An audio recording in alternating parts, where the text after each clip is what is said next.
Hey guys, another episode of Just Another Podcast. I'm your host, Justin Soderberg. Today we have another episode of Movie Night with Josh Moulton of Queen City Cinema Club in Bangor. We talk our top 10 directors. So, again, a tough list to work on because of the fact that there's such a great deal of things that make it so that you have a top director.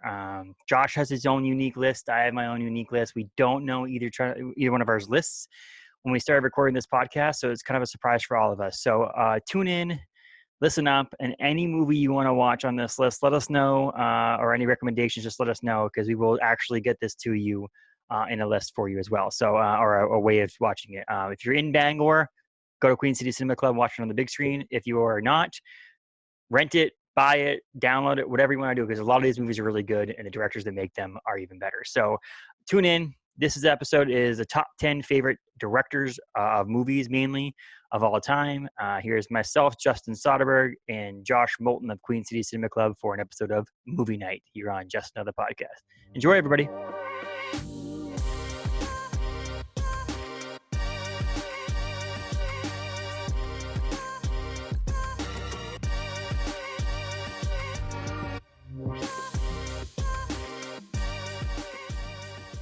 How's it going, Josh? Good, man. How about you? I'm doing wonderful. I don't know if you've noticed, I have a little bit different of a setup right now. We moved the studio from the den to my bedroom because we're making a baby room. And the last podcast before we went on break for Christmas, I filmed in front of a white sheet thing, like I have a projection screen. Yeah. And then I bought this black one that's behind the Walking Dead thing. Yeah. And I thought I looked like Edward Snowden, like you didn't know where I was. And, so I opted to found this piece of cloth that I bought for $1 at Martin's and put it here. But so my bed's behind that. So we're in this bedroom studio now. It's a little bit different than before, but hey, I got a baby coming. I got to figure that out, right? Yeah. Yeah. I also have moved locations once again. I think the first one I was on with you, I was in the living room, and then the one that I was running behind on, I ended up doing from my bedroom. Now I actually made it to the theater. Figured we were doing top 10 directors, so I'd give you a little my director. Yeah. There you go. Hey, we had food there the other night. Excellent. Thank you. Excellent. Picked it up. I ordered it via Facebook Messenger because I'm friends with Josh, but I think you could do it through Queen City's Messenger, right? Yeah, you can do it pretty much any way you want. Give us a call, Grubhub, DoorDash. We're signing on with Car Hop, and give us a call, send us a message, smoke signal. With Car Hop, does that mean they can deliver beer too, or is that just food? Oh, sweet. Yep. So yeah, so beer, cocktails, merch, food, and they're locally owned too. So, what we would like to do ultimately, if we can build up enough business with them, because they don't have the exposure that the national chains have, but we would like to go through them exclusively and keep it local, But right now, you're just trying to get food and drinks and things in the hands of the people. Exactly. And I got some sliders that were amazing. Taylor loves pickles like that. They're just probably from your food supplier's basic pickles, but she loves those. She wants to buy them by the jar, so we'll be in touch about that. We can do that. But yeah, and then she got the cauliflower tacos, and I got some sliders, and we got some fried cheese curds, and I had a Kim from who was that by? Single Cut. Yeah, Single Cut, and it was delicious. And we watched TV at our own house, or movie at our own house, and ate food. So that was really cool. We had been talking about it for a while, and then we finally did it. I'm like, hey, perfect. I'm talking to Josh on Monday. Great. Yeah. So she just swung up and picked it up. It was pretty cool. Yeah. Happy to serve you. Yeah, see, there you go, right? It was funny because I was asking Josh what beers he had in stock, and he then listed off a couple and then sent me the link, which is exactly what I do for customers who contact Orno Brewing Company. So then after you sent me the link, I was like, I kind of feel like a douche right now. I did give you a list of my best stuff there. And that's kind of what I was looking for, like what you like, what you recommend, kind of stuff. Yeah. Well, you picked probably what Kim is one of my favorite beers over the last couple of years. Like every chance I get to drink one, I'm gonna drink one. It's a hibiscus sour lager, so it's like kind of floral and not super sour on the front end, and then it's got that lager finish and it just smooths it out, and it's just such a great beer. And I've been going towards the more kettle sours and sours more recently. I mean, I'm a big IPA fan, but like, I think over the past 3 months or so, my anxiety's like gone up to like level 11. Yeah, I never really had anxiety before 2020, so that's what screw COVID, but just 2020 as a whole has given me anxiety. yeah, And so I don't know about like every once in a while I get an upset stomach, and I feel like the sours are just something that just it calms me down, but it's smooth in my stomach. I don't know if yeah, it's like the lacto in it and all that stuff that does yeah. it, but Lower I've been drinking like ABVs too. yeah, Fruitful and our Everlasting Farm from Warner Brewing Company. But that's why I was like, oh, you know what? I'll go with the sour Yeah, from a single cut there. So Josh is here to talk. We're here back to talk to movies again. We're here to talk directors. And just before we press record, we talked about how it was kind of difficult to pick this list because there's number of ways you could do it. Top yeah, all-time directors that like have won awards and all that kind of stuff. Top me personally directors or just top good directors. Like you could figure that out. So I yeah. think my list is a little bit of everything. I don't know about you, but Yeah, I would say my list of directors I left off is longer than my 10, obviously. At first, I was like, I don't know. And then just all of a sudden, there's like floodgates opened. Um, so I would say I tried to mix it as best as I could. So like these are respected, they are in the top 50 directors, without question, but with my kind of personal taste applied, So like I'll just start off, for example, Scorsese, not on the list. Obviously a top 10 director of all time. I love his movies, but there's just like other things I want to talk about. Like we know Scorsese, you know what I mean? So like maybe just as kind of an opportunity, maybe introduce some people to some things that they're not necessarily familiar with. and I think I did the same thing because I don't. So you were in movies differently than I'm in movies. Like you're in movies. Like if we did beer lists, your beer list would be different than my beer list because I'm in beer. And Right. so I think there's a little bit of both. I think what I did when I figured out when I did mine, um, that there are a couple on there that probably aren't considered top 50 directors right now, but I Mm, think maybe have the potential in the future sure. or have me gripped in movies more than anybody else has been able to do. So to me, it becomes like, okay, anything this person puts out, I'm gonna have to watch because of the Right. fact that, and there is one like that in my top five, which we'll get to, Yeah. that probably people aren't like, whoa, really? But I think that with what he's put out right now, or they put out right now, and what the future may look like, it's gonna be a test of time for this director. So Yeah. that being said, let's get started. So what we do on these top 10 lists is we do 10 through 6 for me, 10 through 6 for Josh, and then we go back and forth with 5, 4, 3, 2, 1 for each of us. The 10 through 6 we'll kind of discuss a little bit, but we'll just really dive into the top 5. What I think I'm going to do just for my bottom 5 is just name the director and then a couple of movies they've been known for or movies that the reason why I like this director. And then maybe a couple of small things if I have anything that I thought was kind of funny when I was researching their history. So we'll get started. Number 10 for me, and again, this is one of those ones that people are going to be kind of questioning, is James Gunn. And one of the reasons why is because one of my favorite movies in the world are superhero movies. And I just think that what he's been able to do with things like Guardians of the Galaxy and what I'm hoping to see from Suicide Squad from DC, hopefully he can make a DC movie, something that I really want to watch. So again, number 10 is a questionable one for most people, but I had to put him in there just because of how well he did Guardians of the Galaxy. Number 9, again, Russo brothers. So the funny thing about the Russo brothers is they did 4 amazing movies together from Marvel Cinematic Universe, 4 of my top 10 favorite Marvel Cinematic movies all time. But I really give them credit for the Infinity War and Endgame movies. Again, one of my biggest passions in the world is comic books and then Marvel Cinematic Universe. So if you had to pick a couple of directors from those 23 films that have been put out so far, they are definitely towards the top of that. The funny thing I didn't realize until after I started doing this is they actually directed the pilot episode of Arrested Development. Yeah. Yeah. And I was like, that even makes me even more like them a lot because I love Arrested Development and know that they did the pilot of it. It's pretty cool too. And they Yeah. have directed things on their own.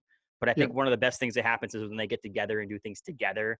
I Right. think just something that does something more than my brothers and I could do together for sure. Yeah. Number 8 is Martin Scorsese. So you had him just off the list, but Yeah. I do think that movies like Taxi Driver, Shutter Island, Departed, The Aviator, Little caveat on that is I think anytime that Leonardo DiCaprio and Martin Scorsese get together, it's pretty much going to be gold. So, I Yeah. mean, The Aviator, The Departed, Wolf on Wall Street, Shutter Island, all those movies are unbelievably directed movies. And Yeah. then if you add in the fact that those all also include Leonardo DiCaprio.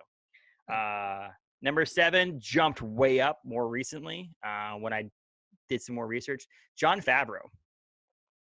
So again, we have some different tastes here, but Yeah. Jon Favreau, not only because he made Iron Man and did a great job, and he's been kicking ass at The Mandalorian on Disney Plus, but he also did Elf, which is a historically like now been a cult classic Christmas movie. Yep. And the movie Chef always gets me going. Like it's like a if you want a good family movie, the movie Chef is like unreal because of those family story that's in it. He acts in it and he directed it. Also a great fun space themed Jumanji Zathura, which is a fun Yep. movie also to talk about. And also he did Made as well back in 2001. And a couple, I will say one of the things that made him drop for me is the Lion King and the Jungle Book remakes. Yeah. And then lastly on my top 10 or bottom 5, I should say, is Tim Burton. So the great thing, I go on and on about all his movies. But what I will say is there is 5 other directors that I like better than him, but I think that he could be in the top 5 easily. He could be number 1 easily. And the funny thing is the movie people know him the most for really is The Nightmare Before Christmas, and he didn't direct that movie. So he produced it and wrote it, but he didn't direct it. But then you have Beetlejuice, Edward Scissorhands, we talk about on the Christmas movie, the Batman Returns. You have Sleepy Hollow, Mars Attacks, Pee-wee. He did Sweeney Todd, obviously. And then another one cool I forgot he did was Big Fish. I don't know if you ever saw Big Fish, but that's a great movie with him in it. So we got James Gunn, the Russo brothers, Martin Scorsese, Jon Favreau, and Tim Burton. A little weird there. I know they're not going to match up with your 10 through 6, but I think those. I mean, if you think about it, I'd watch any of those movies right now and be happy to watch them. So For sure. Yeah. So I would say Tim Burton was in my top 10 at one point. He's kind of moved down as I worked through it. Concerning the Marvel stuff, I mean, they're just great movies. Like they, if you hate superheroes or whatever, like it's not your bag, I get it, you know what I mean? But like on, like Captain America Civil War, like that's just like a good like spy thriller type thing, or Winter Soldier, I should say. Yep.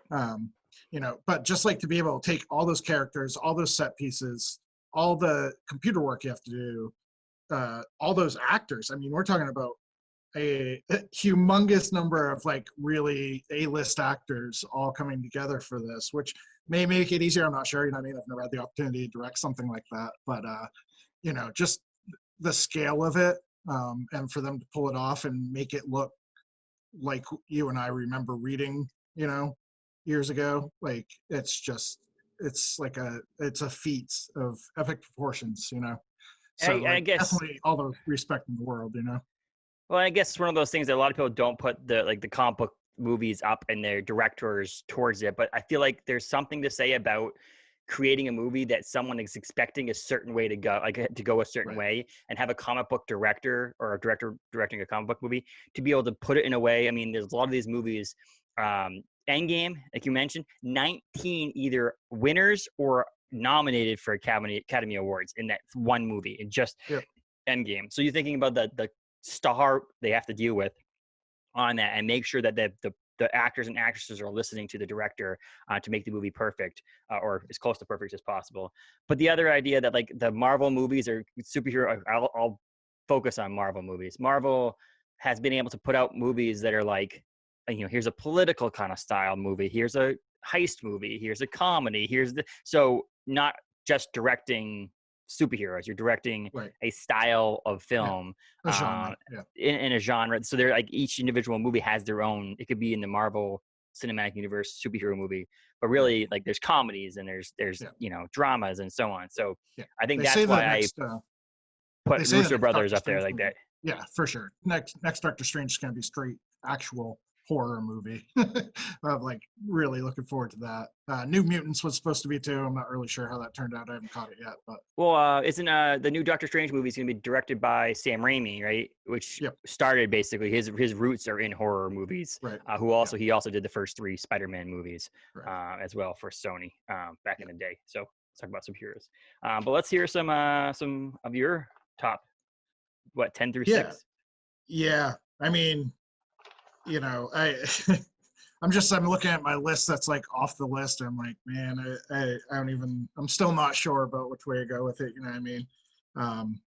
But a lot of those are like foreign directors. So if you don't mind, I'll take a minute and just kind of run Yeah, through. absolutely. Yeah. So John Woo, people might know him in America for like Broken Arrow and Face Off, which Face Off, one of my favorite action movies of all time, you know.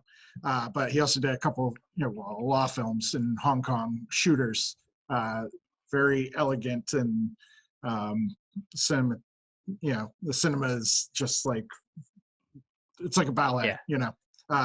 The Killer and Hard Boiled. Chang-Chi did all the Five Deadly Venoms movies, so Five Deadly Venoms, Return Five Deadly Venoms, Kid with the Golden Arms, old school 70s kung fu flicks with the Shaw Brothers. And Spike Lee, I got Yorgos Lanthimos, who did The Lobster, The Favorite, Killing of Sacred Deer, just like Greek director, really, really transcendent stuff that he does. Bong Joon-ho. Parasite is what everybody would know for, but he also did Snowpiercer and not The Host, but there's another one that I'm thinking of, but just trying to get through these. Del Toro, Pan's Labyrinth, you know. David Cronenberg, Sidney Lumet did Serpico, Dog Day Afternoon, just, you know, had like a pretty awesome run in the 70s. Paul Thomas Anderson's on there. Iñárritu did Revenant, and the other big one that was like right back to back. He won Best Picture 2 years in a row. You know, and then you got like some of the classics like John Ford, Alfred Hitchcock, Fellini, Francis Ford Coppola. Like you just go on and on and on. So, you know, don't get too mad at us for leaving people off our lists, you know.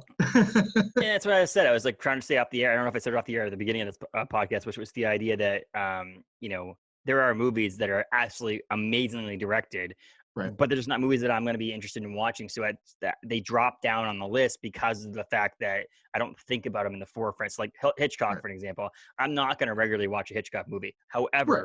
he did an unbelievable job directing movies. Like it's not, there's definitely directors out there that are going to be left off this list because Right. they're not at the forefront of my, you know, Yeah. if we're just going to talk about top directors, period, of all Right. time, Yeah. the list doesn't, we just go on and on and on, but like we have to have a top 10. So Yeah. Birdman was the one that I was thinking of, going back to back Best Picture. So number 10, Terry Gilliam, started out with Monty Python. So he's got some, you know, co-directing credits on those. He did The Jabberwocky, was his first movie. But, you know, the top 3 for me, Fear and Loathing in Las Vegas is just, you know, amazing. 12 Monkeys and Brazil, which we talked about on the Christmas podcast. But, you know, he's got a lot of stuff that's just, you know, it's out there. It's weird and wacky and fun stuff, you know. which is you. Yeah, just like me. Number 9, I get the Coen brothers. It just, you know, a lot of these directors are going to be people, if you walked into a room and you were educated in other things that they've done and seen things that they've done, you walk into a room, see something that you don't know what it is, and you know who the director is, you know. Watch a Coen brothers movie for 3 or 4 minutes, but they're like, you know, kind of very varied in their stories and their plots, and just, again, very quirky. I mean, Big Lebowski, Raising Arizona, just, you know, it just The classic movies. I mean, yeah. You know, they're just awesome. Number 8, Werner Herzog. He's does a lot of documentary stuff. So he did Grizzly Man, about the guy that went and lived with the bears and then got eaten alive. One of my favorites is Encounters at the End of the World. He goes and, lives in Antarctica with the scientists, and like they like shoot a bunch of stuff underwater with all these weird animals floating around, and just like what it's like to live at the end of the world and be like isolated like that. And he's like very involved in his documentaries. His voice is very distinctive. He gets some flack for that, for like kind of interjecting himself into these things, but like and he was actually in The Mandalorian as well. In the first season, the older guy that's just kind of sitting there waiting for him to bring Baby Yoda back to him. That's Werner Herzog. Oh, that's awesome. I would like to see the baby. Yeah. You might have seen that meme. I'm not sure. So yeah, I got this is where it got tough, was figuring out who's in my top 5 and not. But I'm gonna go Wes Anderson. Oh, there he is. But Wes Anderson, yeah. Oh, no, it's Yeah, Wes Wes Anderson number Anderson. 7. Yeah, number 7. So, probably in the top 50, definitely not in the top 10. Very, very, very signature style. But everything if his movie, like you said, if his movie's in the theater, I'm going to see it. Yeah. He's just, he's got a very branded aesthetic, and it's kind of like putting on a old hoodie or something, Mm-hmm. every time he makes a movie. So yeah, Royal Tenenbaum's probably my favorite, but you can just go on and on with, Life of Dogs is most recent, Moonrise Kingdom, Grand Budapest Hotel, Darjeeling Limited, he's awesome. Life Aquatic, Steve Zissou. Mm-hmm. Mm-hmm. Uses Bill Murray a lot. You can't go wrong there. Yeah. Yeah. Number 6, David Lynch. So, like you said, we have some different tastes. I like the weird stuff. What can you say? Twin Peaks, Eraserhead, Mulholland Drive, Blue Velvet. Just everything he does is art at its peak. And yeah, that's it. So, Terry Gilliam, Coen Brothers, Werner Herzog, Wes Anderson, David Lynch. I love that is no connection at all, and it doesn't mean anything, but both of our number 9s are brothers. Yeah. The Russo brothers and the Coen brothers, there you go. It's just like brother team, which I also love, because I do love my brothers, but there's no way I would ever be able to do something as hard and lengthy as directing a movie together with them, because it would not work. For sure, it would not work. Yeah. Let alone directing a movie with anybody else. Right. Not just your brother, but just another person working equal. There was something we were just talking. Spider-Verse, Into the Spider-Verse had 3 directors on it. I can't imagine what it would be like to work with 3 different directors trying to make a movie. But the director, like you said, with some of those movies like Wes Anderson, the Coen brothers, for sure, Terry Gilliam, that it's a movie made with them as the director at the helm, because of the movie. Like within a couple of minutes of the movie or halfway through, you're like, this has got to be. And then it's a Coen brothers movie, or so on. But that's part of the reason why we wanted to do director. I wanted to do directors, is because there is this stamp that's on movies that are when the director is a part of it. Less likely for the executive producer or any of the other person, potentially the writer, but otherwise it's really, and there is some things like cinematography and, stuff like that where you can tell that soundtrack. Yes, exactly. Yeah. So, which would actually be kind of fun one to do is soundtracks. Yeah. Actually, yeah, that would be cool. Yeah, so I mean, academically speaking, in film, there's the auteur theory, where basically that director is kind of the first mover, and everything that is produced in that film is marked by them and them alone. More recently, people have started to kind of bring in that multiplicity of all of the elements that are going into it: money, producing, actors, even set design, everything like that. It is a group effort. So it's interesting that you can have a director go in and make their vision every time, and that, I think that's kind of like what I gravitate to in this list. Exactly. Yeah. And that's the thing. And after I get closer to the, my top 5, there's maybe 1 or 2 of them are not ones that you'd be like, oh, I think that's that person. But like, there's definitely at least 2 or 3 of them that are like, okay, this person, without even knowing the film, I'm like, okay, I guarantee you this is who made it, or who directed. I mean, and that's what's going to come out to. So number 5 for me, we'll jump right in. One of them, Quentin Tarantino. Yeah. So Quentin Tarantino makes movies that are just odd as hell, in my opinion, because I'm not as far into movies as Josh is. So when I say odd or different, Josh probably has a different definition, but he will agree most likely that Quentin Tarantino makes odd movies. Let's be honest. Yeah, absolutely. But like some of my favorite ones he's ever worked on was like Reservoir Dogs, Pulp Fiction, two of his early films that he did. Obviously, both Kill Bill, Volume 1 and Volume 2 were great. And then, more recently, Once Upon a Time in Hollywood and Django Unchained. He was special guest director on Sin City.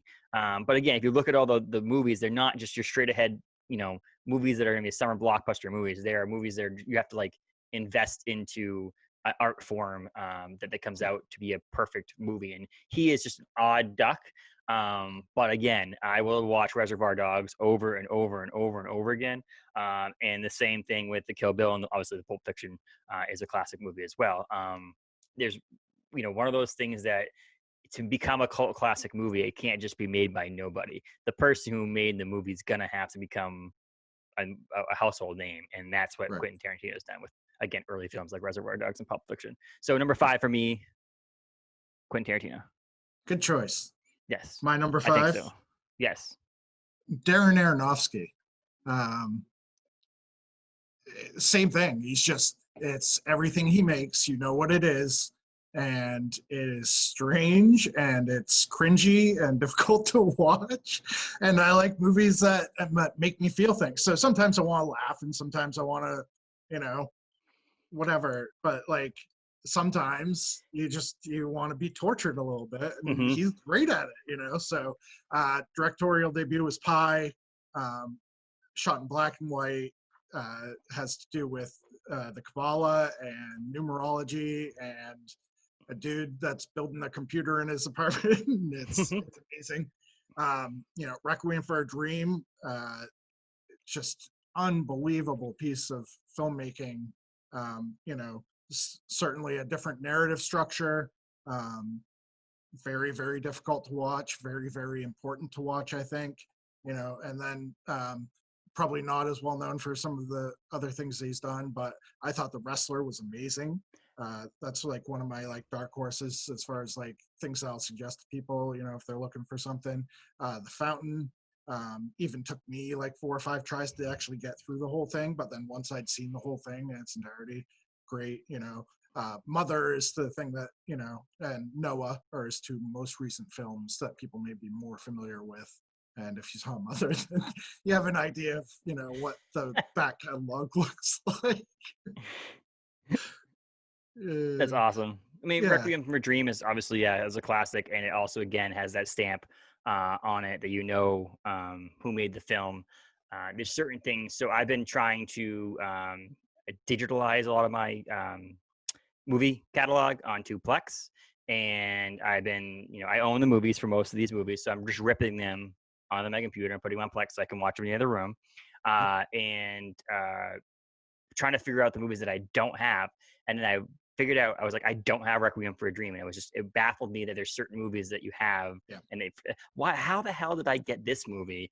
And then I realized that there's movies that are missing out of my collection. I'm like, well, Josh doesn't have that problem because he pretty much has every movie. Well, I will tell you actually, like 2 nights ago, I think I was like late night, 3 a.m. Netflix scrolling and just like, I don't have that movie. I don't have that movie. I don't have it. And I was like so ashamed. I was in like, I don't know, I'd been into like 80s horror a lot lately and then just kind of like classic 70s stuff that I remember from my childhood. And I was just like, I don't have a copy of that. And even in my collection, you'll still find, that you want more. Yeah, exactly. And that's the thing is, the cool thing about, having a business that focuses around movies is that you can get a movie, put it in your collection if you want it, because someone one day may ask to watch that movie. So, sure. So number 4 for me is going to be more of a cop out in a sense, and more of a I can't not put them on this list, and then I put them up towards the 10.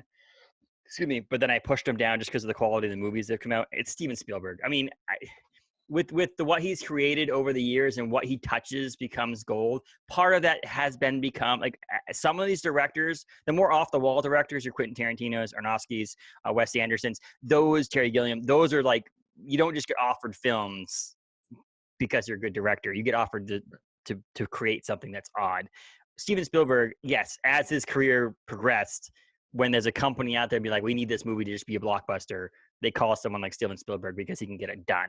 There's no specific stamp on his movies. He just does the job well. And that's, so you can think back on it, if anybody who doesn't know, Jaws, Indiana Jones, E.T., Close Encounters of the Third Kind, Hook, great movie with Robin Williams. I love that movie. He did the Lincoln movie, which was really good. He just more recently did Ready Player One, which I thought was a pretty good adaptation of the book. And then Minority Report, Jurassic Park. So it goes on and on and on. Spielberg also produces a lot of stuff as well. But just if you want a good movie that's like just summer blockbuster, and you call it Steven Spielberg and he's available, I mean, it's going to make over $500 million easily. There has been a couple of flops, but like it's basically his. But giving him credit back in the past, Jaws was the first summer blockbuster ever. It was the first one that was deemed a movie that made so much money in the summertime that it defined what a summer blockbuster was. And that was back in 1975. So he has been a good director for a number of years. But Steven Spielberg, again, you're not going to get anything off the wall, really. You're not going to get anything unusual. It's just he's going to get the job done well and make your company some money. So if you're just looking for that kind of director, Steven Spielberg is available, that they're going to call on him. So Steven Spielberg, number 4, again, a little high, but again, with the quality of the movies that he did, I couldn't stop putting him in the top well 5. deserved. Yeah, absolutely. I mean, it is a business. That's, they're aiming to put butts in seats, and, and like, it's one of those things where it's like almost too good to be, like, when you list that list of movies, you're like, I mean, we're not talking about like Marvel has like a fan base built already. I mean, he made E.T., or Indiana Jones. Like, these are household names, like, woven into the cultural fabric. You know what I mean? And like you said, I mean, he doesn't really miss. No, and if you go back on it, he also, I believe, was a producer on The Goonies, if I'm correct on that too. So there's a lot of movies he's touched, but like if you think back on it, think back of some of these movies that are unbelievable historic movies, the Star Wars franchise or things. But then there's like actors or people in those movies that never did anything else. If that makes any sense. And there's directors that made classic movies that did one good movie and never really caught on to anything else. But if you look back on Spielberg, it's like, okay, Jaws, Indiana Jones, E.T., Close Encounter. Like, those movies are cult classic movies that you could just continue to blow one out of the water every time. Okay, then he obviously has some knowledge and some talent to be able to do that. Right. But like, there are people who make unbelievable movies. They just can't find that follow up, and Steven Spielberg was being able to do that and make an amazing career out of it. So yeah, absolutely, well deserved. Number 4 for me, probably the opposite, actually.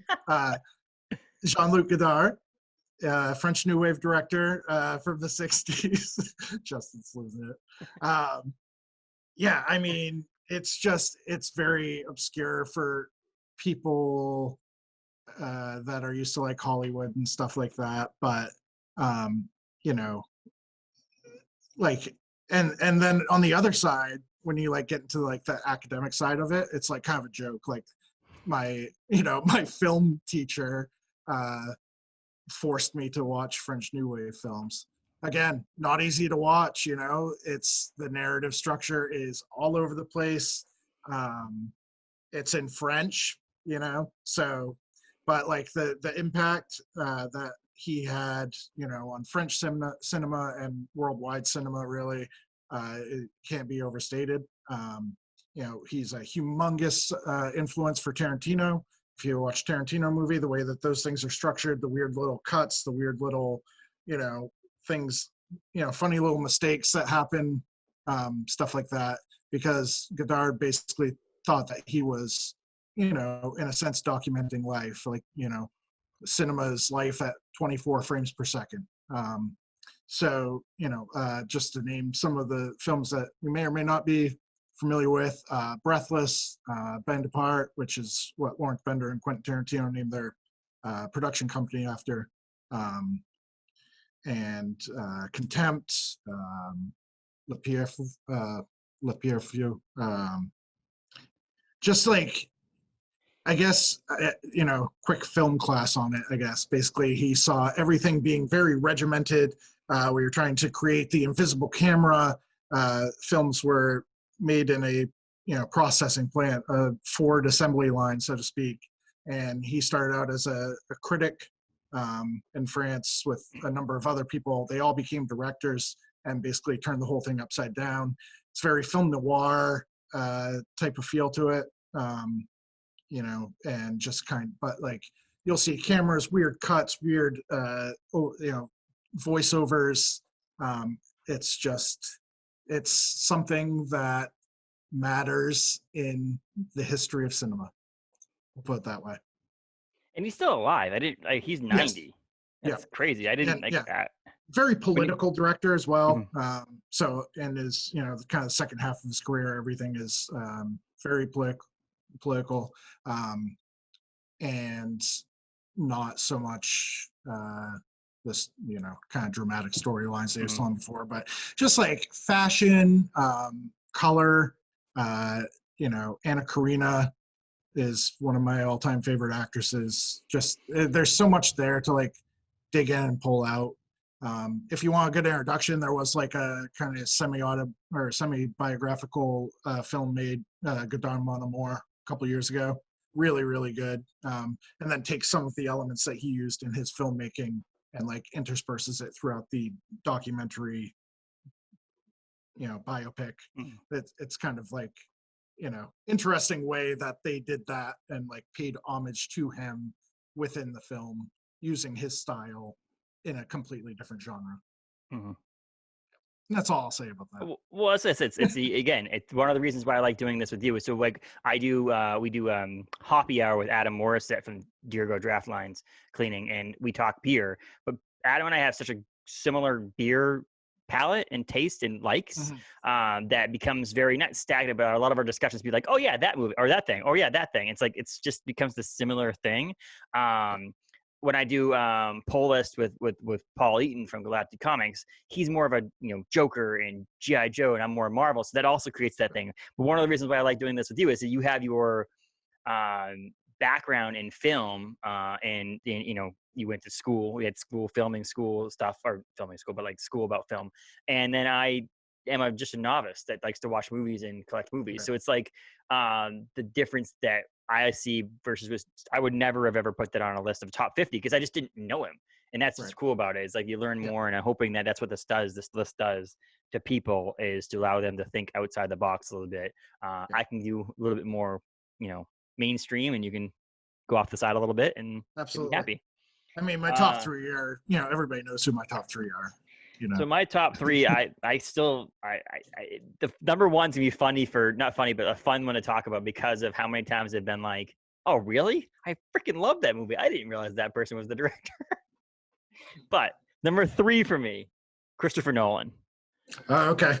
Okay, so Christopher Nolan, and the funny thing about it is a lot of people, if you look back on it, if you ask someone Christopher Nolan, they're going to talk Batman, right? I mean, like a lot of people who are, especially in the comic book world, they're going to talk Batman. Batman Begins, The Dark Knight Rises, Dark Knight, those movies. More recently, he just did Tenet. I haven't got a chance to watch it yet, but I've heard it's pretty good. Yeah. I saw the preview the other night. It looks amazing. So I will be watching Tenet. He did Inception. Interstellar was amazing. But really, my favorite movie he's ever done is Memento.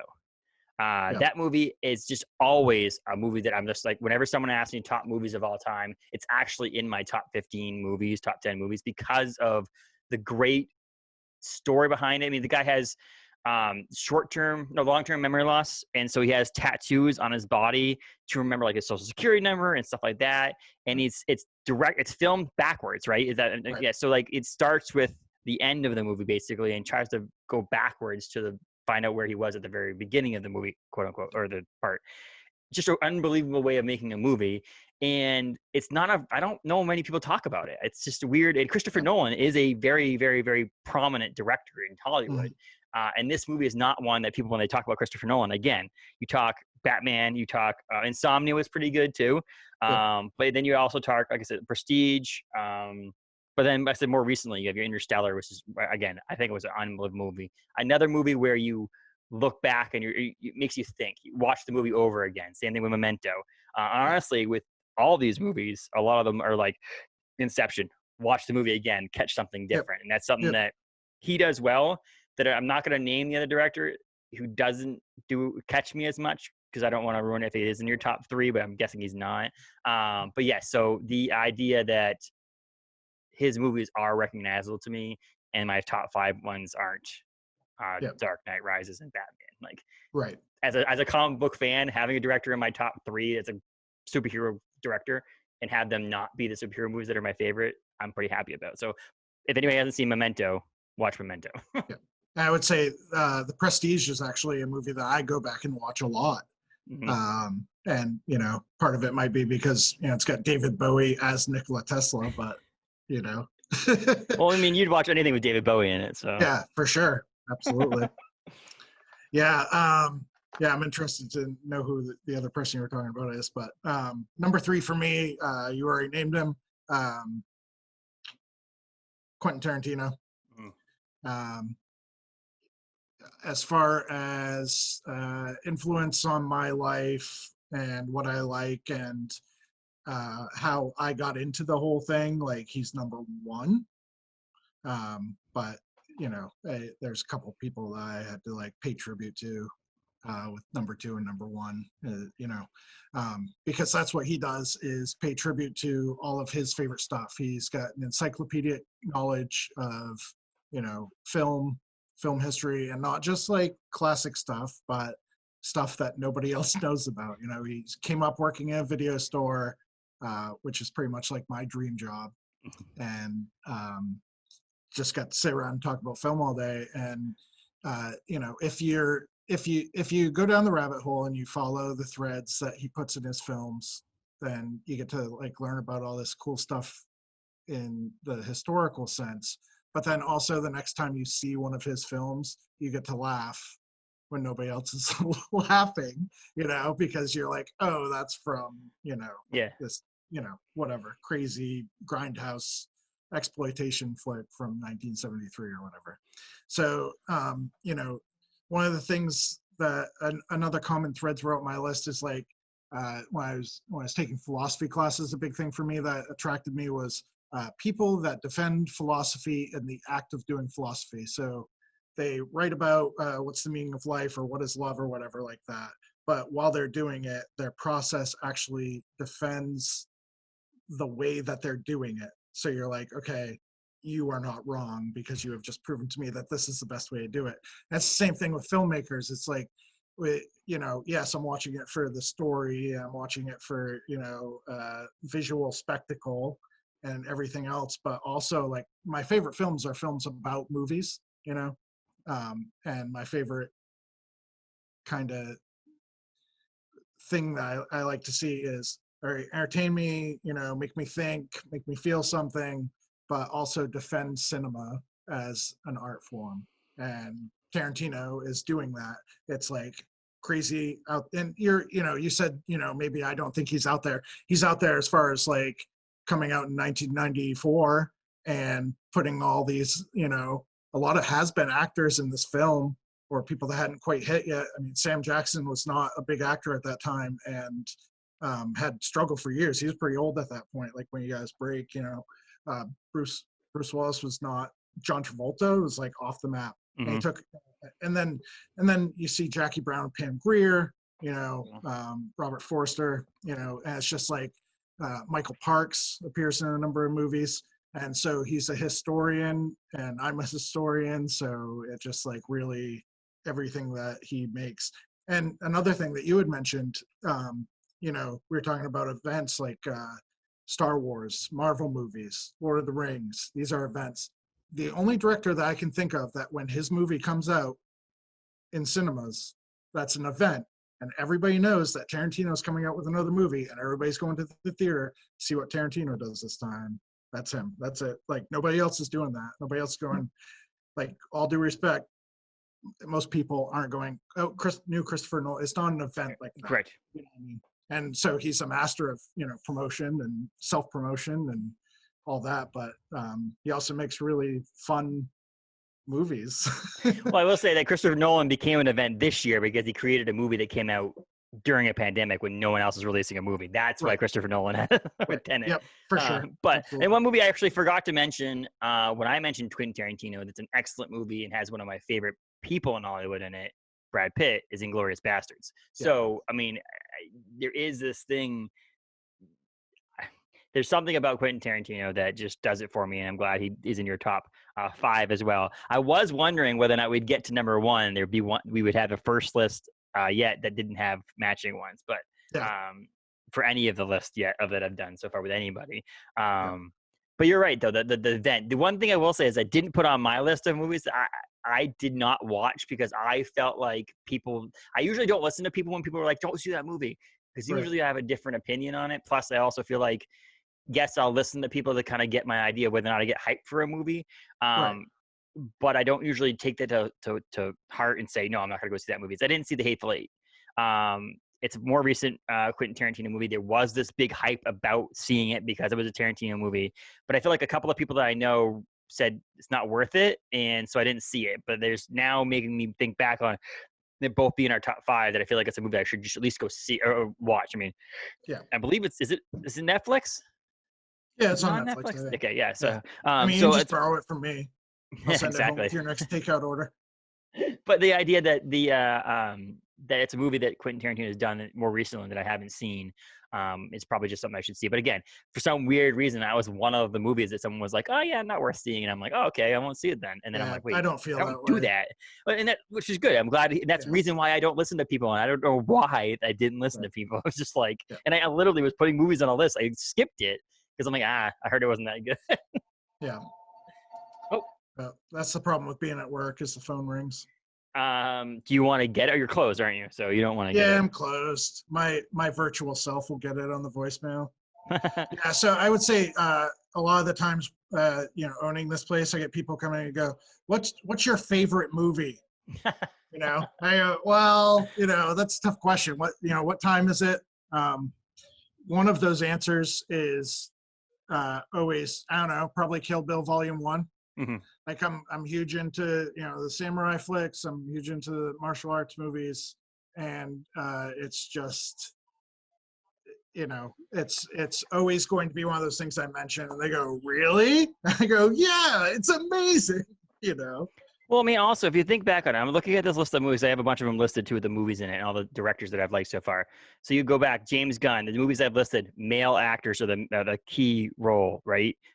The Russo brothers, again, male actors. Martin Scorsese, most of those are the male actor lead. Jon Favreau, most of them are male actor leads. Tim Burton has a little bit back and forth, but I think most of it's a male actor leads. But then you look at Quentin Tarantino, one of the best movies he's ever created was Kill Bill with a female lead. So it actually is pretty cool to see that that looks like there's leaning toward more diversity and gender equality in Hollywood, but like that was Kill Bill Volume 1 and 2 were years ago, and he was able to create a cult classic movie with a female lead, which is pretty cool. So, well, I mean, Jackie Brown, Pam Grier, Death Proof, which was the second half of Grindhouse films, was almost entirely female, except for Kurt Russell being the heel. So yeah, he's done a lot for, like I said, cinema in general, American cinema. A million people tried to make what he was making after he made it. Like, so influential. And then the entire rest of the 90s was just like dudes trying to make quirky gun heist movies. Which is funny because you can look at it and go, oh, they're trying to make a Tarantino, but that's not Tarantino. Like, it's just, you can tell that. And it's crazy how you can tell that because it's not him physically filming it or acting in it or editing it or, all that stuff is not just him. So he's directing a number of people to make it to become a film that's his film, which is pretty glad we have both top 5, which is pretty cool. Quentin Tarantino, number 2 for you. Number 2 for me is out of left field, but it's got the hugest, brightest future, in my opinion, for movies that I'm ever going to watch, and has a quirky comedy sensibility to him, Taika Waititi. So Taika Waititi has honestly a very short list of movies that he's directed so far. Yep. Right. Yes. Again, this one jumped way up just because I feel like my love for Marvel movies is pretty up there. But also like there's something about just him as a person Yep. when he acts or does interviews or talks to people or the way he's on set behind the scenes, looking at people, like the behind the scenes things I've seen.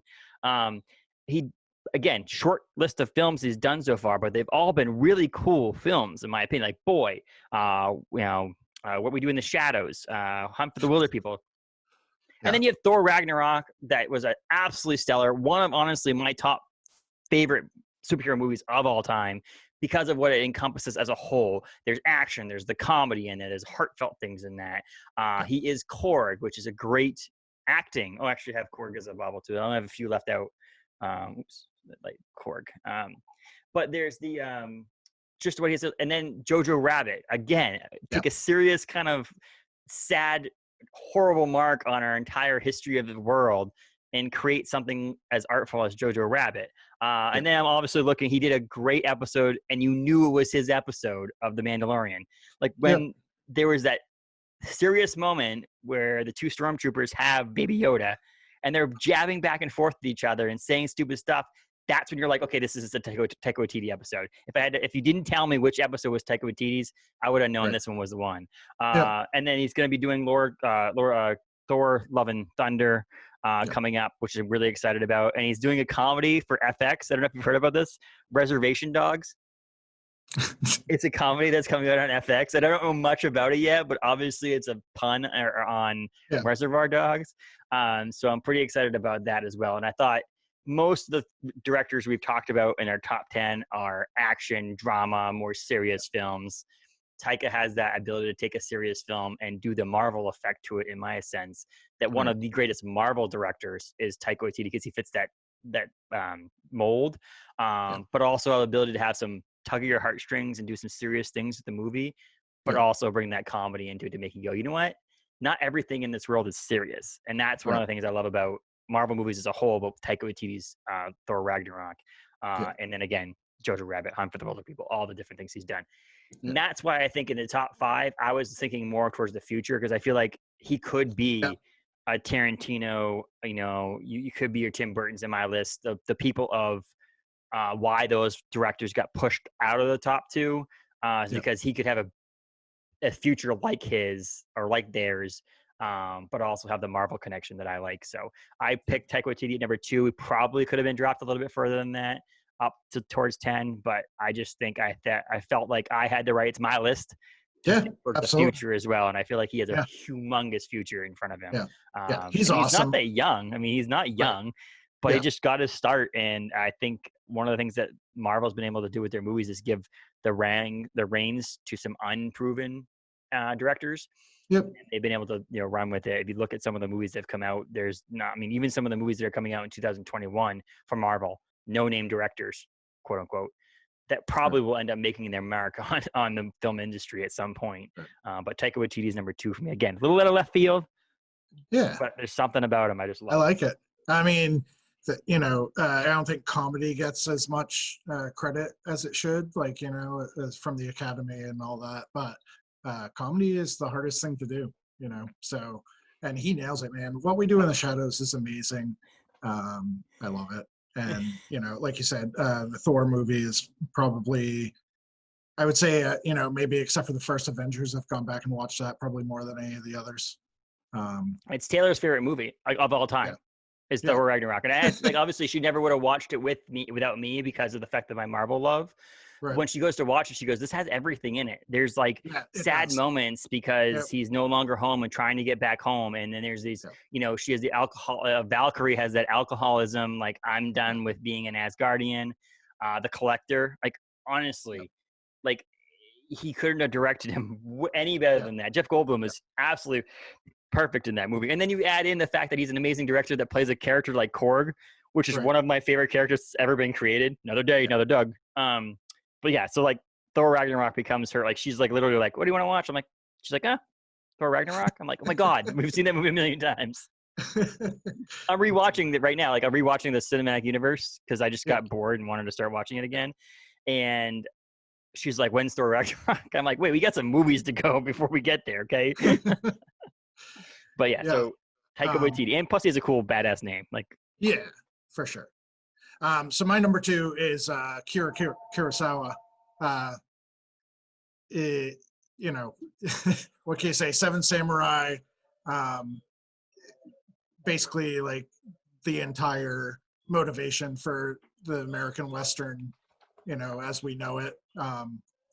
You know, and just this is one of those that's like, even though I didn't put like Scorsese or Spielberg or other directors on there, it was somebody that I needed to put on there no matter what, because it's just another level.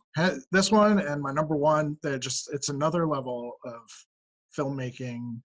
And I don't know, it, I think one of the more telling things is that, one of my favorite things that he did was Dreams, which is semi-autobiographical. He basically like wrote all of his dreams in a notebook and then turned them into vignettes into a film. But it's also like very it's basically like a Japanese environmentalist film, talking about nuclear power and the things that we sow when we reap, we reap what we will sow. yeah, As far as technology and and maybe it's a little bit of personal bias because it came at a time in my life, when I saw that film that I was like studying the same thing, so it just kind of all got wrapped up. But just beautiful, haunting, um, you know, creative. Just like it's like this is almost the reason why I didn't put it on there, is because I was like, I knew I was going to have such a hard time actually talking about it, because it's yeah. just it's uh, it's atmospheric and ethereal, and just like you can't you have to watch it and then understand it. And part of that probably is like the language barrier for me, you know Mm-hmm. what I mean? But like at the same time, to think that somebody in a completely different time period, in a completely different place in the world with completely different experiences, can make something that makes me go, you're my second favorite director of all time, Yes. like that's what we're talking about, is like a language where people can all sit together and see something and experience something, and then bring it back to their lives and be able to congregate over it. Well, I mean, part of it, I think, is like I said, to be able to be speechless in a sense about that person says something Yeah, as a whole too. When you think about a movie, when you finish a movie and you sit back and you go, like you try to take it in. yeah, The movies you watch that have a director or someone attached to it that you speak immediately bad about it, it's obviously a bad right, movie because it's all you yeah, remembered from the movie. But the idea that you were able to speak about your number two like that and be like, oh, I really don't know what to say about this, means a lot, right, because it says this makes you leave you speechless. The movies leave you right, speechless, which is great. yeah. He's just a master, man. Like it's just like there's not to go back to Dreams is not like on the Yeah. Yojimbo and like I said, Seven Samurai, and it's just, but there's this one that he does where this guy goes looking he goes looking for, he's in a museum, and then he ends up going and kind of like chasing Van Gogh around the Dutch countryside, and he like takes the paintings and he like creates these set pieces where the paintings are where these people are walking, and it's just like another level. It's an experience, as opposed to like, let me put it this way. The one thing that I always want more than anything is to be able to go and sit and watch a movie and be not in that room. Hmm. Like I want to be in that world, Yeah. and like consistently Kurosawa does that for me. So Perfect. It's like I said, yeah, and that's why it's on your top five. That's why it's in your top right. two, is because Yeah. of that. So number one for me is figured out years ago. He's been my number one director for a long time. He was figured out years ago because I looked at my favorite movies of all time. And when I figured out that a number of my favorite movies of all time were directed by this director, I thought, well, then obviously he's one of my favorite directors of all time because they go hand in hand. David Fincher. Ah. So Seven, unbelievable movie. And then it also made me think Fight Club as well as one of my favorite movies of all time. And if you think about the movies, I also added in, obviously not by Fincher, but Shawshank Redemption. And then I figured out that does that mean my favorite actors of all time are Brad Pitt and Morgan Freeman? It's like, is that how that works? Or is that like, Maybe. but it could be, but I also think that a director has a lot more say in a movie than a lot of people understand and feel. So like when they look at a movie, you look at Iron Man, for an example, out of left field again. Robert Downey Jr. is the known for that movie. That's it. If you talk to the typical person, they're not going to say Jon Favreau. They're going to say Robert Downey Jr. Same thing with like Seven, Fight Club. Fight Club's always going to be known as Brad Pitt and Edward Norton. But then you look further, that David Fincher was able to put this on the screen in the way that it was meant to be. Take the script and make it into something that was meant to be. Seven, again, something. My dad had never seen Fight Club, and I made him watch it, and he's like, "Oh my god, I can't believe I've never seen that movie." I'm like, "Yeah, and you watch it 15, 16 times, and you're still catching on new things that make you go, oh my god." And so, but then if you add in there, one of my favorite stories of all time, or American history unsolved mysteries, is Zodiac Killer. Like I could talk about and listen to anything about the Zodiac Killer forever. I've read all the books about it. I've read the most recent one called The Most Dangerous Animal Evolved. The guy who thought his dad was the Zodiac Killer. So Zodiac gets in there too. He did a great job with Zodiac, I think. Then there's movies like Curious Case of Benjamin Button. Good movie. Again, a Brad Pitt movie. Social Network. Yep. Again, a fairly well-made movie, just not like you're not gonna be like your favorite movies of all time. But then Gone Girl. Gone Girl was absolutely unbelievable movie. And so like I don't know, there's something about his storytelling and being able to create these movies that to me resonate for a long time. I couldn't pinpoint what they are, but like maybe that's something the reason why he's my favorite director is that I can't pinpoint it. That it's just a movie I put in. If you told me that David Fincher made this movie, I'm likely gonna be very happy with the successful or the ending of the movie. He also did Mindhunters, the movie that the TV show I should say that was on Netflix for a while, which was absolutely fantastically made. And he was part of and produced or directed a few episodes of House of Cards as well. So again, I think that's a great TV show as well. So other than the person who acted in it, because he's kind of a pile of trash. But yeah, so it's kind of funny how, like you mentioned, you're speechless about November 2 in a sense, or I mentioned it, but you kind of didn't know how to talk about it. With David Fincher's the same way, where it's like, I don't know if like I said, I didn't know who David Fincher was until I realized what my favorite movies were with Seven and Fight Club are definitely in that top list. Right. And then I was like, oh, there's got to be a reason why they're in my top list is because of the fact that they're done by David Fincher and his ability to put the actors, the music, the story, all that together and create masterpieces. Like I said, I mean, Seven is such a gruesome movie, and it's a movie that you know what happens. Same thing with Fight Club. Like after you've seen it once, you know the end of the movie. But it's one of those movies you can put in and just watch it going, the whole point of this movie in the theater was the fact that you didn't know what was going to happen at the end. Like that was the whole thing. At the end of Fight Club, again, it's been 25 years since Fight Club or whatever. So I can say, 21 years since Fight Club. Spoiler alert. Yeah, I don't have to say spoiler alert. But then you know that it wasn't real. Like the fact that, he had a visual friend. That aspect that Brad Pitt wasn't a real person is crazy. The fact that, Seven, what's in the box? Like that stuff is just like, what's going to happen. But I, for some reason, always want to watch that movie. I don't care. I mean, I'm going to rent it again some point soon and watch it at your place because I just feel like Seven would be a great movie to watch in a big theater with all the stuff that goes on. And again, Gone Girl, again, another mystery thing where the end is weird. It's just, there's something about it that, he just speaks to me in a way that I don't know how to explain, but becomes one of my favorite movies of all time. I will say a couple funny things. Again, doing some research about these people that I didn't realize that he was an assistant cameraman on Return of the Jedi, which is pretty cool. And cool. He also had other roles behind the scenes, doing more production, like more like on hands, on deck things for Temple of Doom and The Neverending Story. So think about starting your career working behind the scenes on those kind of movies. And then leading yourself up to be able to direct movies that become, again, I mean, people will agree with me that there's not like all-time favorite movies, but if you say Fight Club, a lot of people are going to say they like that movie. There's not very Right. many people out there who say they dislike that movie.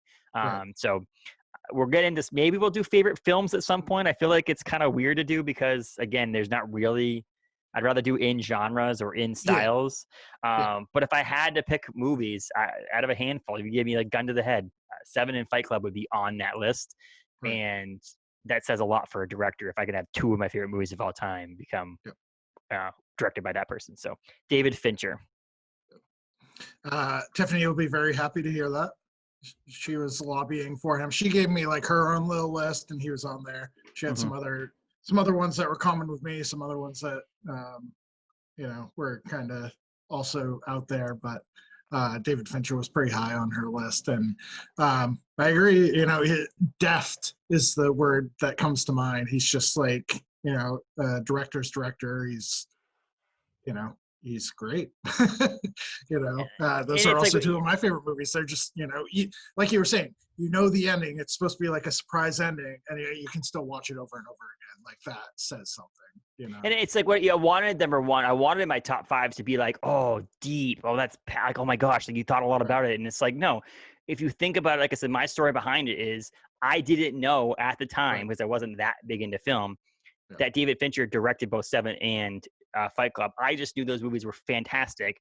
And then I go, well, that does equate something. I don't think, like I said, that it equates that Brad Pitt and Morgan Freeman are my favorite actors of all time. I mean, they're probably up there in quality actors, but like, I think something about the director to be able to put the film, the story, the actor, to do all of it together does say something. Again, Scorsese's in my top 10, but Leonardo DiCaprio is never going to be in my top 10 actors of all time. I guarantee you that he won't be in my. So, like, that's the same thing. They do a great job together, but that doesn't mean I'm per se going to be that they're my favorite actors of all time. Yeah. So, I mean, we talked about like auteur and directors that as soon as you see the image on the screen or you hear a piece of dialogue, you know who it is. Like, I think there's also something to be said for somebody like Fincher, where it's just like, damn, this is good. Who directed this?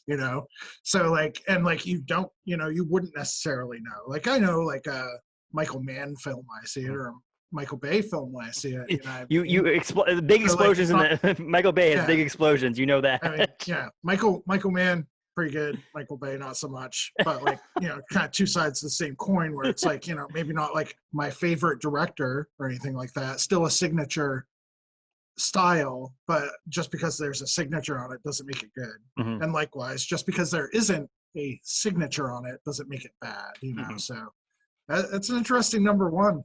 I like your style. Like I said, I think when we talked at the top of this, like the idea we didn't know what the list actually, like what the rules and quote unquote rules are. And I feel like it was basically me deciding what 10 through 2 was, because again, if you take two of my top favorite movies of all time, for many reasons, the director has a whole lot to do with that. Then he's my favorite director of all time. Yeah. Well, my number one, I think it's obvious, but maybe not. I don't know. Stanley Kubrick.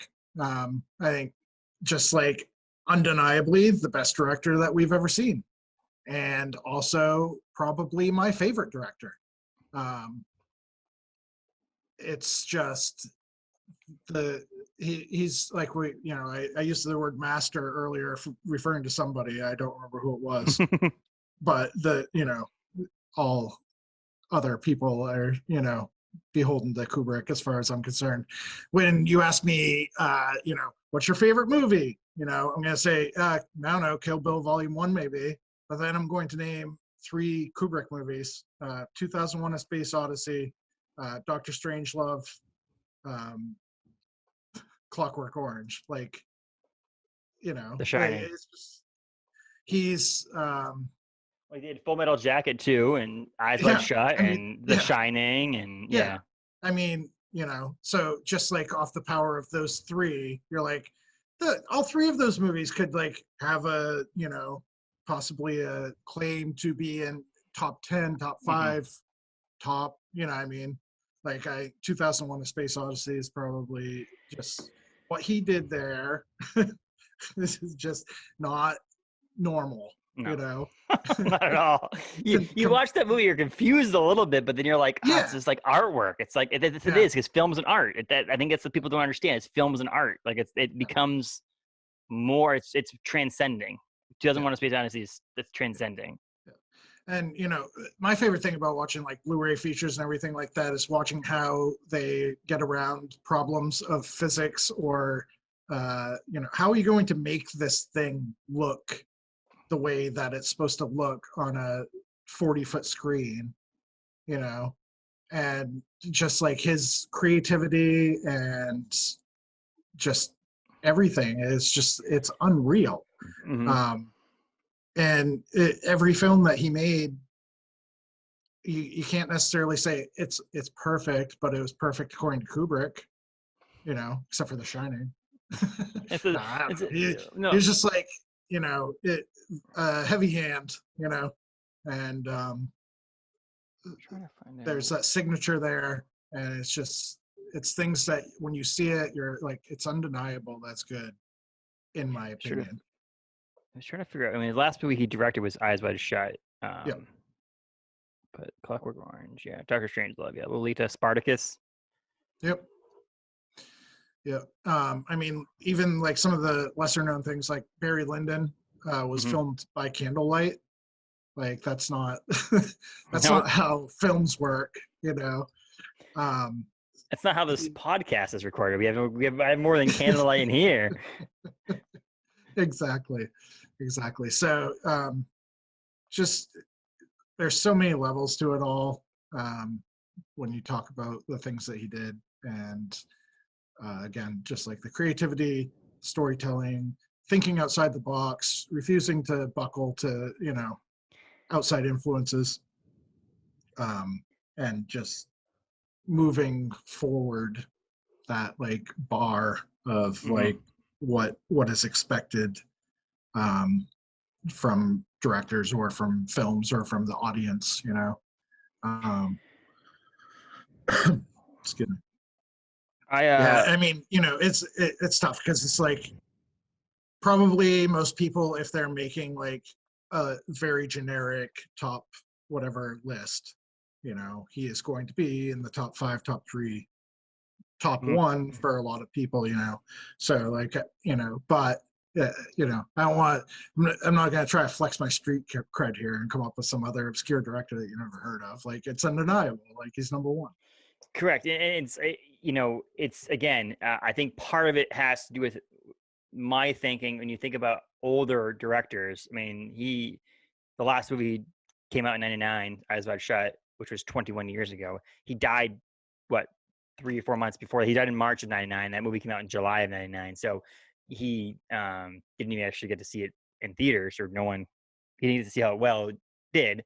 Um, but part of that has to do with, like, to me, if you look at a lot of my list, they've made movies in the past 20 years. So I think Right. part of that also has to do with the fact that, like, the difference between the historian and the cult or the film buff that you are in the film industry you're in, compared to me as just a generic person. um, Kubrick makes the movies are undeniably good. Obviously, like, they just don't ring home and resonate as much with me because of the fact that he hasn't made a movie in 21 years, which obviously is Right. very hard to do because he's dead. But like, Totally.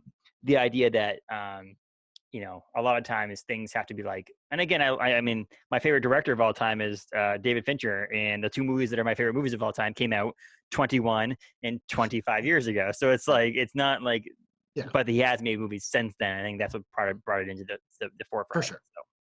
Absolutely. That's completely understandable. Mhm. And it's not like, it's not it's not something that you're going to throw on to watch to relax. I mean, maybe you want to throw 2001 on if you're High. yeah, yeah, on alternate reality. If you just ate some mushrooms or what, man? Like, cause like, I'll tell you what, I hadn't seen that movie. I probably saw it for the first time 6 years ago. Mhm. I just I never was on like my list of things. I didn't date Yeah. anybody or wasn't close friends with anybody that had a love It's for a that movie. Yeah, it's And a project. so, and so when I put it on, I was like, oh, finally I'm gonna watch this movie. So I put it on. I bought it on Blu-ray, and I put it on. And at the end of the movie, I was like, what the fuck?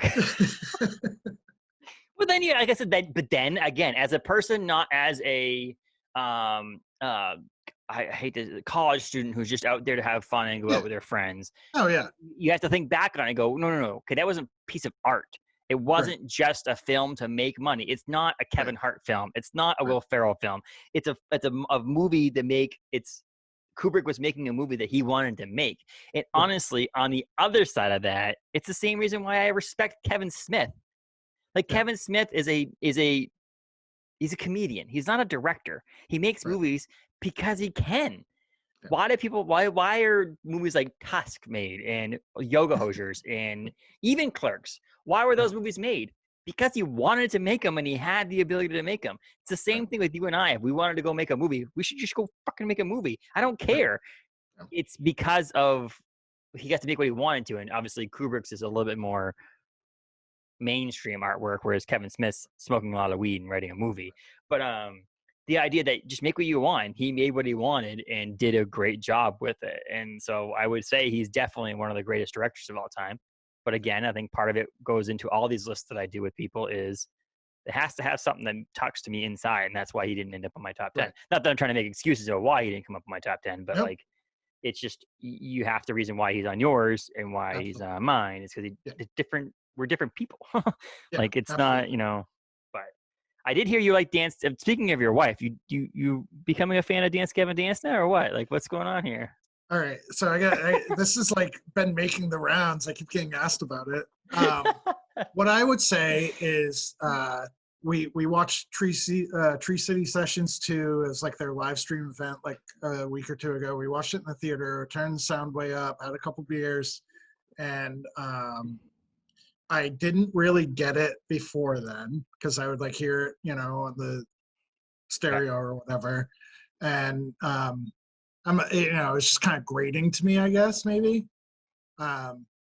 And not quite as dark as I like. I like really sludgy metal and Mm-hmm. death blues, and I listen to a lot of hip hop, so I'm like into drums and bass and stuff.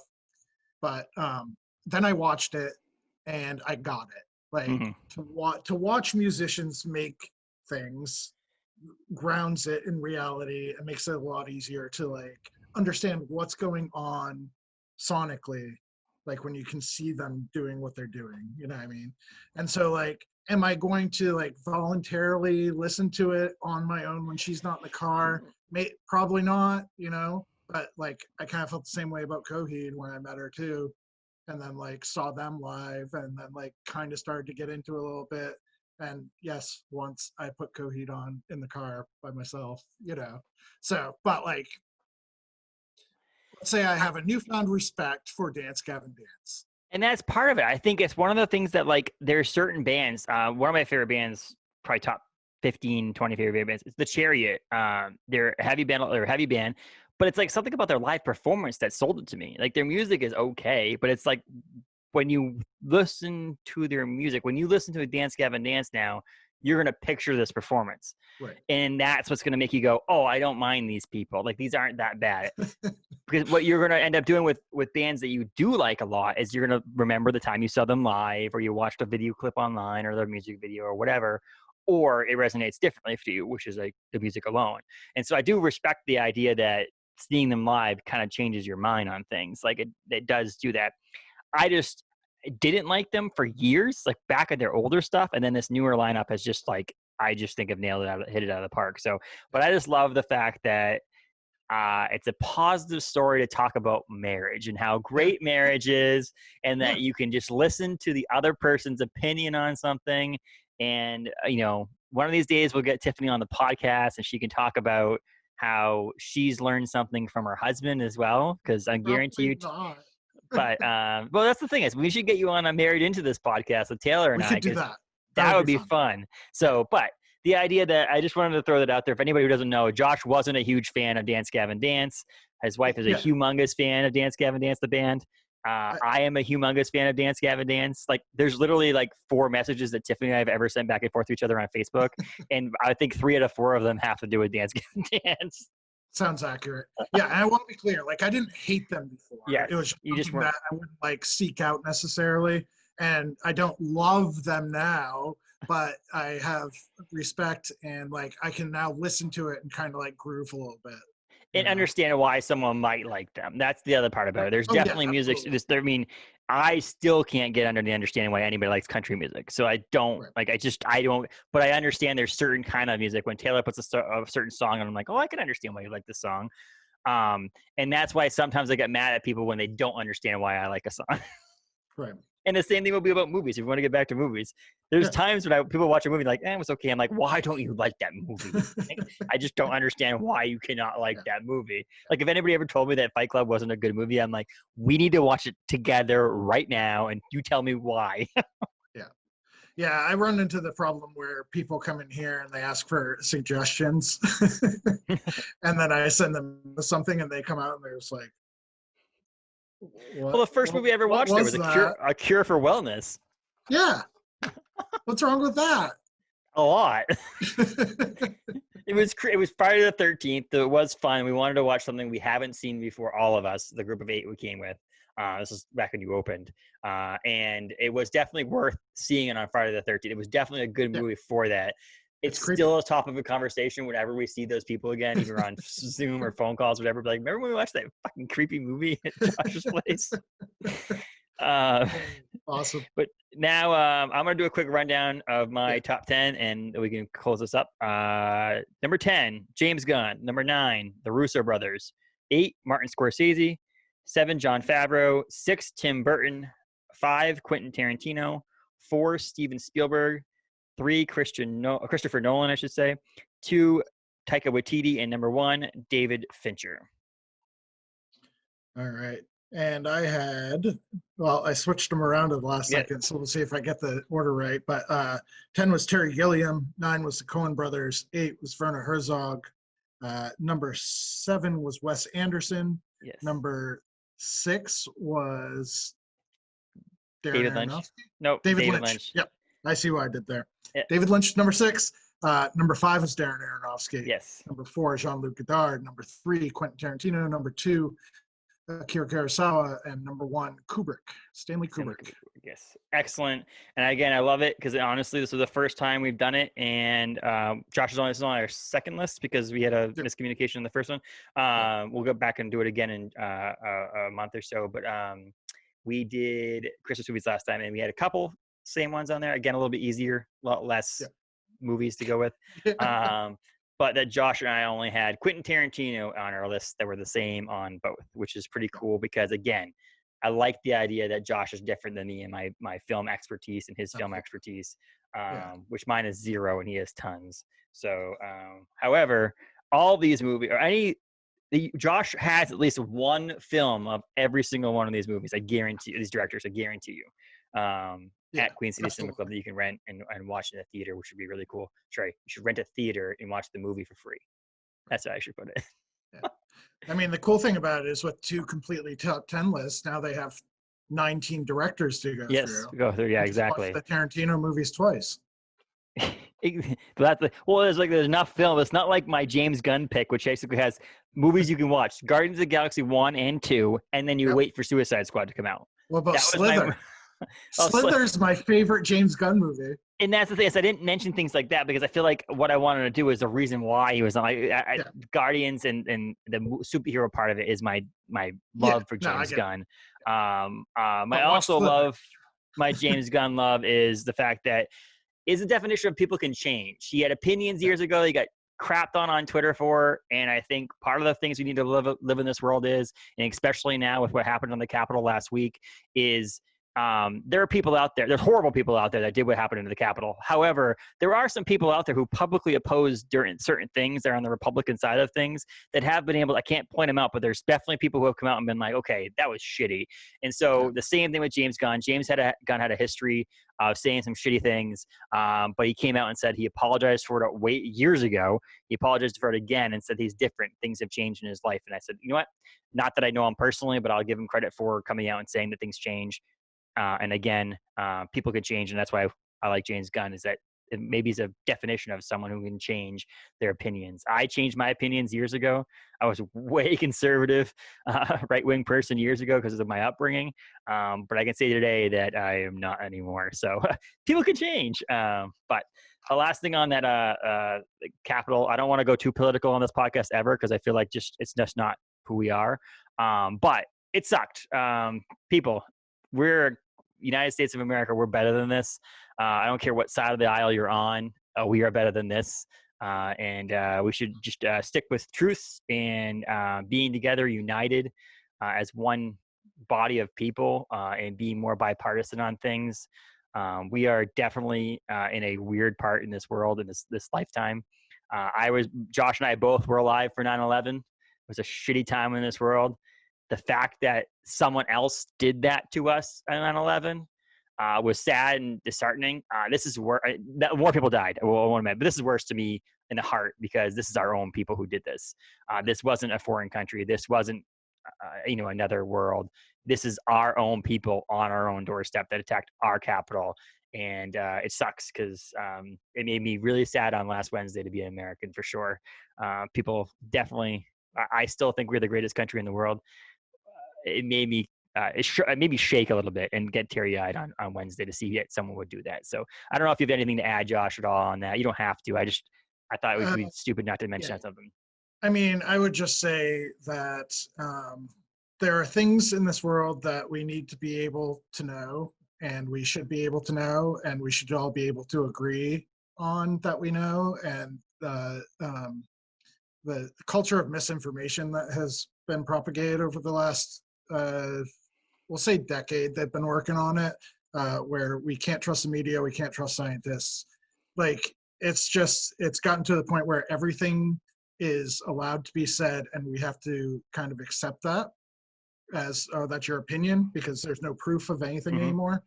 And I think it's a really dangerous place to be. So just as like, an academic, somebody that loves to learn, and somebody that's an educator, and some, I mean, like all the things that go into me, like just read a book, please. People just like, travel, get outside your bubble, once we're allowed to get outside bubbles. Watch things that you wouldn't necessarily watch, read books that you wouldn't necessarily read. Like, just try to learn as much about the way that the world works. And I think getting that perspective through travel or education or however it may be is really important right now, because there are some people that are either being misled or leading other people astray. And I think the best way to counteract that is through education, learning, and like you said, respect for our fellow humans. We're all on this earth together, and whether you care about global warming and happening 500 years from now, whatever it happens in the future, that's not our problem. This is our problem right now. And so while we walk through the streets and we do things in this area, you got to walk by someone who might have an opposite opinion of you. Let's be civil about it. Like I said earlier, I listened to someone when they told me that Hateful Eight wasn't good and took it as a thing. But most of the time I don't, right? Most of the time I make my own opinion about it, because seeing it myself. Why can't we do that in normal life? Why can't we do that with normal things, conspiracy theories and all that stuff? If you want to believe it, why do you just read all the stuff that makes yourself agree in it? Read some of the opposite side of things too, and try to give them your own opinion on it. I'm hoping to have Joe. Yeah, I was just gonna say, one of the first things I do when I hear something is go try to disprove it. Mm-hmm. And that's I mean, I used to watch ghost hunter shows and Loch Ness monster shows, and a lot of the good ones are the ones that go to disprove that it actually exists. Because if they find out that it is proven, that's great. But the idea is they should go out and try to disprove it and hope that either it gets proven or not. I'm hoping to have Joe Baldacci. He's a state senator for Maine on the podcast in either this month or next. So hopefully we'll do a little bit of political things, but I just think we're going to go a little bit more local. He might say some things about it. Either next week or the week after. I still got to get clarification on it. We're going to have these two guys who run a podcast called Friends from Work. They're two old friends from work who do a podcast on all the different podcast platforms there are out there, that they rewatched all 23 or 22 Marvel Cinematic Universe films leading up to Endgame. and did a badass podcast. They went through they put it in a specific order.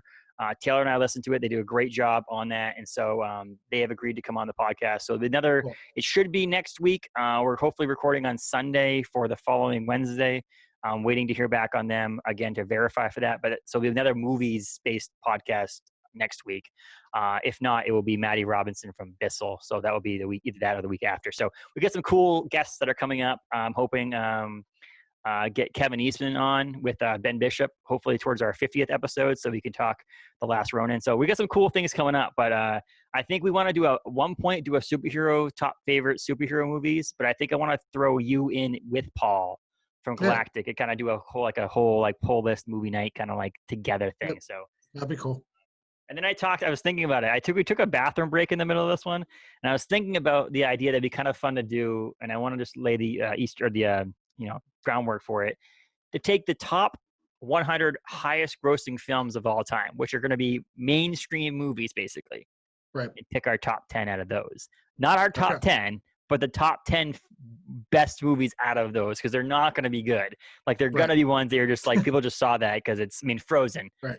You know what I mean? It could be in your top 10, but it's kind of fun to put us in a box and try to see our way to figure out how to make a list out of something that we're maybe not big fans of. And so that would be kind of easy. Might be easier for me because there's a lot of Marvel movies. Yeah, it'd be like, maybe we can establish some ground rules or something. There'll be a lot of Star Wars too. But that idea that put us into a box, like let's figure a box out, because there will be at some point where we're going to run out of things because of the connections between all of these. But there might be a kind of a cool way to put us into a box. Like I said, the superhero movies, that puts us into a box. Whereas directors, there was no framework to that. We could have done directors of comedy films, directors of, we could do more of that. But I think if we put ourselves in a weird box, that'd be kind of cool too. And I also thought it'd be kind of cool to do ones that are called like on your guilty pleasure movies that you're kind of afraid to say that you like on this podcast. That you like them, but you also know that you shouldn't say it. Like, they're never going to end up on any other top 10 list ever. It's just that's one of my favorite ideas you've had. That sounds good. Yeah, so I think I go with it. So, but Josh owns Queen City Cinema Club in Bangor. Go see them. You can rent a theater. He has all of the COVID protocols in place. He's doing a great job down there. Him and his wife are killing it. Great food. You can rent two private theaters. You can play video games now. You have like arcade games. You have board games you can rent. It's unbelievable. QueenCityCinemaClub.com. You can follow them on Instagram, Facebook, stuff like that too. Thanks, Josh. Yeah, thanks, man. I really appreciate you coming on, man. It's been a long time, but I can't wait to hang out with you again. For sure. Yeah, that'll be great. It's fun. So, and stay safe, man. Anything else you want to plug? No, I think you pretty much covered it. We're just looking forward to getting back to regular business. Like I said, we've been doing takeout, and we get theaters have been pumping pretty good, but we're looking forward to getting people back in feeling completely secure and being able to be around other people mostly. So we miss having shows.